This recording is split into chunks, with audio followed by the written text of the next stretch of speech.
မိဘညီကိုမောင်နှမပေါင်းတို့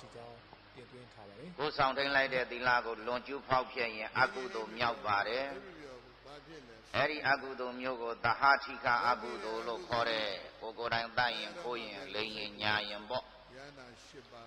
အခါတလေကြတော့ကိုယ်တိုင်တော့ကာယကံမြောက်ဝစီကံမြောက်မလွန်ကျူးဘူးဒါပေမဲ့တစ်ဖက်သားကိုသီလကျိုးလာအောင်လို့အမိန်ပေးတတ်တယ်ဖိအားပေးတတ်တယ်စေခိုင်းတတ်တယ်တိုက်တွန်းတတ်တယ်အဲ့လိုကိုကအမိန်ပေးလိုက်လို့စေခိုင်းလိုက်လို့ဖိအားပေးလိုက်လို့တစ်ဖက်သားကသီလကျိုးသွားရင်လည်းပဲ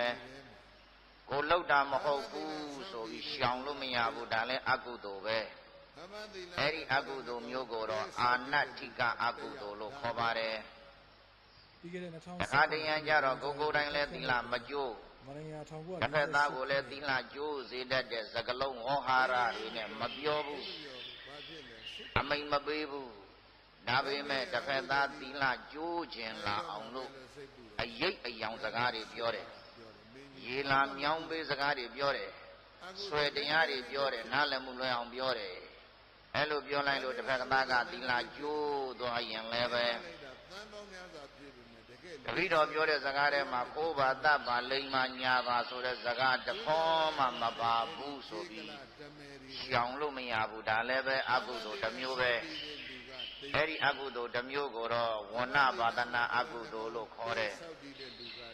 လူတယောက်ဩဇာအာဏာရှိနေတော့လူတယောက်လုတ်ပိုင်ခွင့်နေရှိနေတော့ဘေးနာကပုဂ္ဂိုလ်အေးကွာမိုးရွာတော့ဒီခံပေါ့ဖြစ်ပါတယ်မဘာသာပါလို့လည်းမပြောဘူးဟိုပါလို့လည်းမပြောဘူးဒါပေမဲ့သာသနာဆိုင်ရာ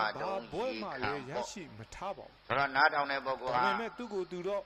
ဓမ္မစရိယာလို့အမည်နာမည်တက်ဩဇာအာဏာရှိတော့ရသမျှအိမ်ထောင်နဲ့သိမ့်ကြုံထည့်ရမယ်ဆိုပြီးလက်ကျစမတော်မတရားတွေတော့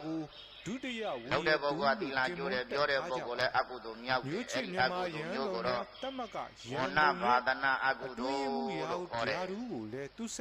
နောက်တစ်မျိုးကတော့ကိုယ်တိုင်လည်းသီလမကျိုးတစ်ဖက်သားသီလကျိုးစေအောင်လို့ဓာတ်ရိုက်စကလုံးတွေနဲ့လည်းအမိန်ပေးမစေခိုင်းပြီးအားမပေးဘူးညွန်ချလုတ်ကင်ဝယ်ဝိုက်တဲ့စကလုံးတွေနဲ့အရေးအယောင်တွေသီလမြောင်းပေးတွေလည်းမပြောဘူးထောက်ပံ့မှုနဲ့ကျင်းဒါပေမဲ့တစ်ဖက်သားသာသနာရေးဝန်ကြီးဦးအောင်ကိုလုံးနေတာကိုအကုသိုလ်လုပ်ပြီးကြီးပွားနေတာကိုအစိုးရဖြုတ်ချပွဲတကတခေါ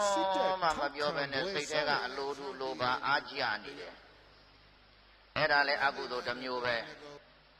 အဲ့ဒီအကုသိုလ်မျိုးကိုမနှုံညတာအကုသိုလ်လို့ခေါ်တယ်လွန်ကျူးပြီလားလို့မေးတော့မလွန်ကျူးသေးဘူးတို့ပေမဲ့လွန်ကျူးဖို့အတွက်စိတ်ကတာဆူနေတာအရေရောင်းရင်လည်းတိုက်တွေတာတွေနေကြီးပွားတဲ့ပုဂ္ဂိုလ်ကြီးအားကြမတော်မတရားအိတ်ထောင်တဲ့ထဲကိုကြိုးရှာပြီးကြီးပွားနေတဲ့ပုဂ္ဂိုလ်ကြီးရင်ထဲကအားကြ